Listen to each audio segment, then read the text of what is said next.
if you want to add text to a photo on a Nothing phone 3A, we can go to the gallery, for example, and we can search for a photo that we wish to edit. So let's say I'm going to choose this one over here.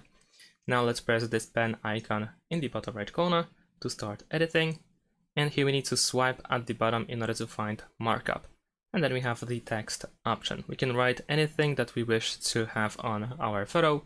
We can choose the color as well and tap anywhere outside here. In order to, for example, change the position of the photo, we can also make it bigger or smaller. So let's select it again. Let's see if it works. There we go.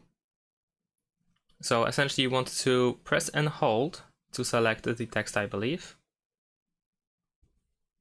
Or maybe even not. Yeah, so we can press and hold and then drag it around to start repositioning.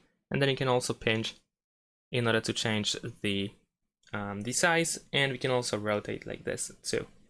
So once we are done with editing, we can press done in the bottom right corner and then press save copy. And that's it. Thanks for watching. Leave a like and subscribe to my channel, and see you in my next videos. Bye.